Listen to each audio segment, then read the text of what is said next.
Welcome to our channel. ఈ వీడియోలో తిరుపతి లడ్డు యొక్క ప్రాముఖ్యత, మొదటగా తిరుమలలో లడ్డును ఎప్పుడు ప్రసాదంగా ఉపయోగించారు, లడ్డు తయారీలో ఉపయోగించే నెయ్యిలో కల్తీ జరిగిందా లేదా అనే విషయం తెలుసుకుందాం. ఈ వీడియో ప్రత్యేకంగా ఎవరిని ఉద్దేశించినది కాదు, కేవలం సమాచారం కోసం మాత్రమే.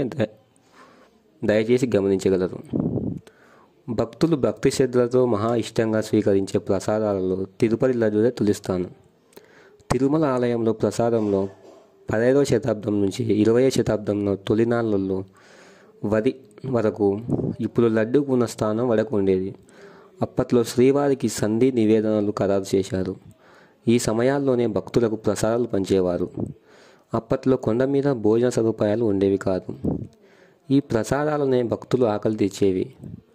మొదటగా ఈస్ట్ ఇండియా కంపెనీ ఆధ్వర్యంలో మహంతులు తిరుమల ఆలయ నిర్వహణ చూసే రోజుల్లో 19వ శతాబ్దం మధ్య భాగంలో తీపి బూందీ ప్రవేశపెట్టారు. 1940ల నాటికి అదే లడ్డుగా మారింది. క్రమేపీ వడ స్థానాన్ని లడ్డు సంపాదించుకుంది. ఇప్పుడు లడ్డుకు ఎంతో డిమాండ్ ఉంది. మొదటగా భక్తులకు అందజేసే ప్రసాదాన్ని తిరుప్పొంగం అనేవారు. తరువాత సుఖియం, అప్పం, వడ, అత్తిరసం, మనోహరపడి ప్రసాదాలను ప్రవేశపెట్టారు. వీటిలో వడ తప్ప మిగతావేవి ఎక్కువ రోజులు నిల్వ ఉండేవి కాదు. దూర ప్రాంతాలకు తీసుకెళ్లేందుకు అనువుగా ఉన్న వడకు ఎక్కువ డిమాండ్ ఉండేది. అది గుర్తించిన అప్పటి మద్రాసు ప్రభుత్వం తొలిసారిగా 1803వ సంవత్సరం నుండి శ్రీవారి ఆలయంలో ప్రసాదాలను విక్రయించడం ప్రారంభించింది. అప్పటి నుంచి లడ్డుకు ముందుగా రూపమైన బూందిని తీపి ప్రసాదంగా పంచేవారు అని చరిత్రలో ఉంది. ఇలా అనేక విధాలుగా మారుతూ వచ్చిన ప్రసాదాల స్వరూపం చివరకు 1940లో తిరుపతి లడ్డుగా స్థిరపడింది. తిరుపతి లడ్డూకు భౌగోళిక కాపీరైట్ పేటెంట్ హక్కు లభించింది. దీనివలన తిరుమలలో తయారయ్యే లడ్డు ప్రసాదంపై తిరుమల తిరుపతి దేవస్థానానికి పూర్తి హక్కులు సంక్రమిస్తాయి. దీనివల్ల ఇలాంటి లడ్డును తయారు చేయడానికి కానీ, దాని పేరును వినియోగించుకునేందుకు కానీ ఇతరులకు ఎలాంటి అవకాశం ఉండదు. ఈ భౌగోళిక హక్కు కోసం తిరుమల తిరుపతి దేవస్థానం జాగ్రాఫికల్ ఇండికేషన్ రిజిస్ట్రీ చెన్నైలోని కార్యాలయంలో దరఖాస్తు చేసింది. దానిని పరిశీలించిన కార్యాలయం భౌగోళిక కాపీరైట్ను నిర్ధారిస్తూ ధృవీకరణ పత్రాన్ని జియోగ్రాఫికల్ ఇండికేషన్ రిజిస్ట్రీ కార్యాలయానికి చెందిన assistant registrar of trademark GL Varma TTD అధికారులకు అందజేశారు.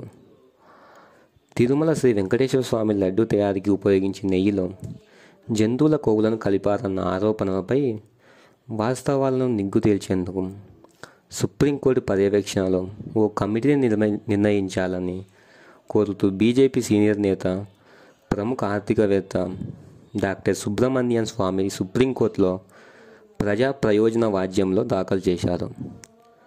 లడ్డూకు ఉపయోగించిన నెయ్యిలో కల్తీ జరిగిందన్న ల్యాబ్ నివేదికపై పూర్తిస్థాయి ఫోరెన్సిక్ ఆడిట్ నిర్వహించేలా ఆదేశాలు జారీ చేయాలని సుప్రీంకోర్టుకు అభ్యర్థించారు.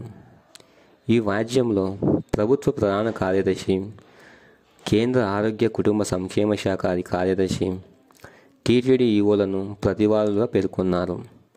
ఈ కేసులో సుబ్రమణ్య స్వామి స్వయంగా వాదనను వినిపించనున్నారు. ఏ నివేదిక ఆధారంగా అయితే రాద్ధాంతం చేస్తూ భక్తుల మనోభావాలను దెబ్బతీస్తున్నారో ఆ నివేదిక రూపొందించేందుకు ఉపయోగించిన నెయ్యి ఎక్కడిది? టీటీడీ తిరస్కరించిన నెయ్యిలో అది ఉందా? ఆ నివేదిక వెనుక రాజకీయ పార్టీల దురుద్దేశాలు ఏమైనా ఉన్నాయా అనే విషయాలను కోర్టు తేల్చాల్సిన అవసరం ఉందని స్వామి తన పిటిషన్లో సుప్రీంకోర్టును కోరారు. 21/6/2024 అనగా జూన్ 21, 2024న టీటీడీ ఈవో మంచి నాణ్యమైన నెయ్యితో శాంపిల్ లడ్డులు తయారు చేయాలని దేవస్థానం కార్మికులకు చెప్పారు. జూలై 17, 2024న ల్యాబ్కు నెయ్యి నమూనాలు ఇచ్చారు. నెయ్యి నాణ్యతపై ల్యాబ్ ఇచ్చిన నివేదికను చూస్తే పలు ప్రశ్నలు తలెత్తనున్నాయి. వీటిపై కమిటీ దృష్టి సారించాల్సిన అవసరం ఉంది. ఎన్డీడీబీ నివేదిక ఆధారంగా తీవ్రమైన రాజకీయ విమర్శలు చేస్తున్నారు. అయితే ఆ నెయ్యిని 100% వాడలేదని ఈవో ద ప్రింట్ ఇంటర్వ్యూలో స్పష్టంగా చెప్పారు. తిరస్కరించిన నెయ్యిని అసలు వాడనప్పుడు నివేదిక పేరుతో ఆరోపణలు ఎలా చేస్తారు? తిరుమల తిరుపతి దేవస్థానం తిరస్కరించిన నెయ్యి ఎన్డీడీబీ నివేదికలో ఉన్న నెయ్యి ఒకటే అయినప్పుడు ఇక అపవిత్రం ఎక్కడ ఉంటుంది? నివేదిక విషయంలో రాజకీయ జోక్యం ఏదైనా ఉందా అనే అంశాలను స్వామి తన పిటిషన్లో ప్రస్తావించారు. నాణ్యత ఉన్న నెయ్యి ట్యాంకర్లని అనుమతించాలని టీటీడీ అనుమతించింది. ప్రామాణిక నిర్వహణ విధానం ప్రకారం నెయ్యి వాహన ట్యాంకర్ రాగానే అధికారులు నమూనాలను సేకరించి మౌలిక పరీక్షలు నిర్వహిస్తారు. టెండర్ నోటిఫికేషన్లో పేర్కొన్న నాణ్యతను అనుగుణంగా ఆ నెయ్యి నమూనాలు ఉన్నట్లు పరీక్షలో తేలితేనే ఆ నెయ్యిని శ్రీవారి లడ్డులో సహా అన్ని ప్రసాదాలలో వినియోగించేందుకు వాడతారు. పరీక్షల్లో విఫలమైన నెయ్యి ట్యాంకర్లను వెనక్కి పంపిస్తారు. ఇందులో ఎలాంటి రాజీ ఉండదు. దశాబ్దాలుగా ఈ విధానాన్ని కఠినంగా అమలు చేస్తున్నారు. అందువల్ల కల్తీ నెయ్యిని లడ్డు తయారీలో ఉపయోగించాలన్నది అవాస్తవం.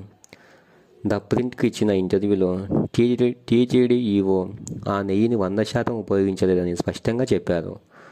అయితే ఇందుకు భిన్నంగా లడ్డూ విషయంలో తప్పుడు నిరాధారణ ఆరోపణలు చేశారు. ఈ ఆరోపణలను భక్తులు తీవ్రంగా ప్రభావితం చేశాయి అని స్వామి నివేదించారు.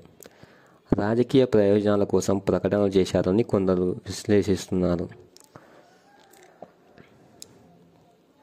ముఖ్యంగా కొందరు వ్యక్తులు ఓ చిన్న కాగితంలోని కొంత సమాచారాన్ని పట్టుకొని దాని ఆధారంగా రాజకీయ ప్రకటనలు చేస్తున్నారు. వాస్తవానికి దేని ఆధారంగా అయితే వారు రాజకీయ ప్రకటనలు చేశారో అదే ప్రజా బాహుళ్యంలో లేదు.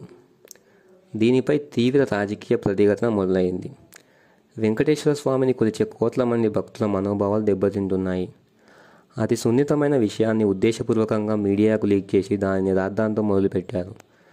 ఆ సమాచారాన్ని బహిర్గతం చేసిన వ్యక్తులు అలా చేయడానికి ముందు దానిని టీటీడీ యంత్రాంగం దృష్టికి తీసుకువచ్చి వాస్తవాలను నిర్ధారించుకోవాల్సిందని, అలా చేయకుండా రాజకీయ ప్రయోజనం కోసం ప్రకటనలు చేయడం మొదలుపెట్టారని కొందరు రాజకీయ విశ్లేషకులు చెబుతున్నారు. అయితే ఏముంది, అసలు ఇందులో నిజం ఎంత ఉందో సుప్రీంకోర్టులో తెలుసుకుందాం. Thanks for watching. ఇలాంటి మరిన్ని ఇంట్రెస్టింగ్ టాపిక్స్ మిస్ కాకుండా ఉండాలంటే వెంటనే మన ఛానల్ని సబ్స్క్రైబ్ చేయండి. మీ ఫ్యామిలీ